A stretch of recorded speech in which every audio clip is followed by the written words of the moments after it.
শুভ বিকেল বন্ধুরা, এসে গেছে কিন্তু রান্নাঘরে, মানে বিকেলে টিফিন করতে ছেলে মেয়ে পড়তে বসবে, তো ভাবলাম টিফিন করে দিই। তো আজকে কিন্তু অনেকদিন পরে কিন্তু করবো, আজকে চিড়া একটু ভাজবো ঘিয়ের মধ্যে। দেখতেই পাচ্ছি চিড়া নিয়ে নিয়েছি, ভালো মতো পরিষ্কার করে চিড়া নিয়ে নিয়েছি, দেখো। আজকে ঘিতে ভাজবো চিনি দিয়ে, অনেকদিন পরে কিন্তু চিড়া ভাজাটা খাবো, রোজ খাওয়াটা হয় না। তো ভাবলাম রোজ তো আর হয় না যে চিড়া ভাজা, চিড়াটা বেশি একটা আমি পছন্দ করি না বলে, আর ছেলে মেয়ে পছন্দ করে না। তো ভাবলাম আজকে তো একদম নিরামিষ, আজ শুক্রবার, কোনো পেঁয়াজ রসুন কোনো কিছু হবে না। তাহলে আজকে একটু চিড়াটাই ভাজি ঘিতে। ঘিতে কিন্তু খেতে ভালো, খারাপ লাগে না, ভালোই লাগে। আমার বেশি একটা ভালো লাগে না, তো ভাবলাম তাও আজকে একবার ট্রাই করি। তো চলো ভেজে নিই, তারপর তোমাদের সাথে দেখা হচ্ছে।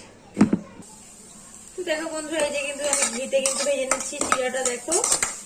একটু ভাজা ভাজা হলে এখানে দিয়ে দেবো চিনি।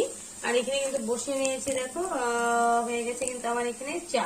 যেহেতু চিড়া ভাজার সাথে চা তো একটু লাগবেই, তাই তো চিড়া কিন্তু ভাজা হয়ে যাচ্ছে।